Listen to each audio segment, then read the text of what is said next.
اب آپ بتاؤ کہ اتنا ذہین سائنسدان جو خلاؤں کے راز آپ کے سامنے پیش کر رہا ہے اور ایسی ایسی چیزیں لے کر آ رہا ہے, وہ روبوٹ کے بارے میں یہ نہیں کہتا کہ یہ خود سے بنا ہے, اپنے بارے میں کہہ رہا ہے میں آٹومیٹیکلی خود بخود وجود میں آ گیا.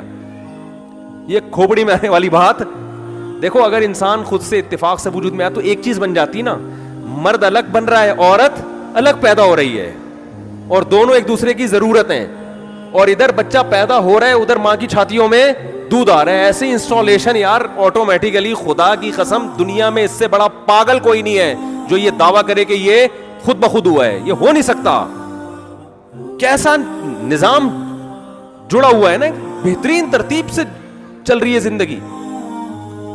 ادھر بچہ پیدا ہوتا ہے, ادھر ماں کی چھاتیوں میں دودھ. یہ کیا ارتقاء کا نتیجہ ہے یہ؟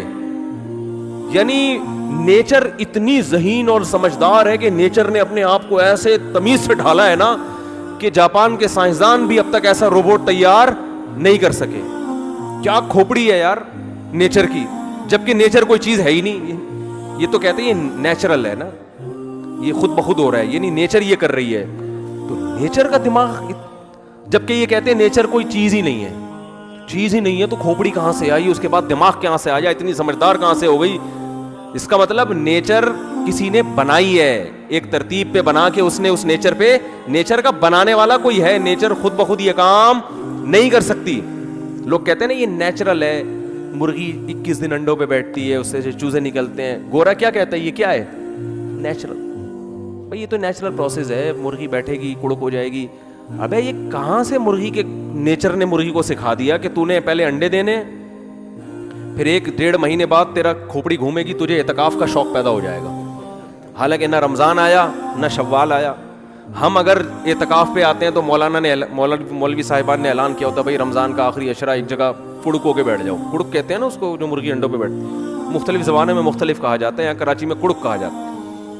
مرغی کو اتنی سینس ہے کہ یار انڈے دینے کے بعد پھر اس پہ ایک خاص کیفیات آئیں گی, بس وہ کہیں حجرہ تلاش کرے گی, کہیں چھپڑ میں مجھے بٹھا دو, اللہ کا واسطہ مجھے کہیں بٹھا دو, اس کے نیچے انڈے رکھ دو, خوشی سے پاگل ہو جائے گی. وہ 21 دن تک ان انڈوں کے اوپر 24 گھنٹے بیٹھتی ہے, پھر ان انڈوں کو گھماتی بھی ہے چونچ سے کہ بھائی یہاں سے اس کی سکائی ہو گئی, اب تھوڑا سا.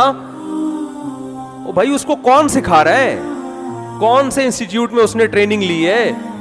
گورا کہہ دیتا ہے نیچر. تو نیچر کے پاس اتنی کھوپڑی ہے کہ اس نے مرغی کو یہ سب کچھ سکھایا.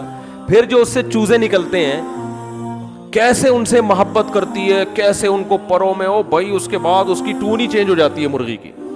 میں نے تو مرغیاں بہت پالی ہیں نا. ایک مرغی میں اپنے گھر میں لے کر آیا تھا, وہ بیچاری ذرا کمزور سی تھی, تو پرانی مرغیوں نے اس کی ایسی کی واٹ لگانا شروع کر دی. واٹ اس لیے میں ابھی کے پی گیا, ایک پٹھان بھائی مجھ سے پہلے کہہ رہے ہیں یار مفتی صاحب آپ نے تو فلاں کی واٹ لگا دی. دیکھو اردو ایکسپورٹ ہو رہی ہے یہاں سے, ٹھیک ہے نا. اردو زبان الحمدللہ, اردو کے وہ الفاظ جو خاص کراچی کے ہیں وہ کافی دنیا میں پھیل رہے ہیں.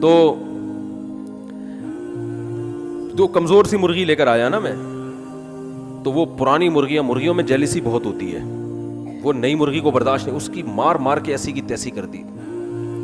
میں نے اس بیچاری کو کہیں, میں نے کہا اس کے لیے پارٹیشن کرو ورنہ یہ انا للہ ہو جائے گا اس کا. اس کو پارٹیشن کر کے ہم نے الگ کر دیا. وہ تھوڑے دنوں میں وہی نیچر نے اس کو سکھایا کہ اب کڑک ہو کے بیٹھ جاؤ. انڈے منڈے رکھ دیے ہم نے اس کے نیچے, 12-13 انڈے تھے وہ جناب, ان کو سیتی رہی ہے, اور 21 دن کے بعد سارے چوزے نکل آئے. اب تو اس کی ٹون کیا ہو گئی, پہلے یہ آگے ہوتی تھی وہ مرغیاں پیچھے, اب وہ 8-10 مرغیاں آگے اور یہ ان کے پیچھے. یعنی کیا مطلب, نئی جو نسل ہے نا اس کے تحفظ کے لیے گورا کہے گا کہ نیچر نے اس کے اندر کانفیڈنس پیدا کر دیا تاکہ یہ اپنے بچوں کو بولو پال سکے. نیچر تو پھر گورے سے بھی زیادہ ذہین ہے بھائی, وہ ہے کہاں, اس کو لے کر آؤ, ہم اس نیچر کی پوجا پاٹ شروع کر دیں, اس کو ہم کھلائیں پلائیں, اس کا شکریہ ادا کریں. کہاں ہے وہ نیچر؟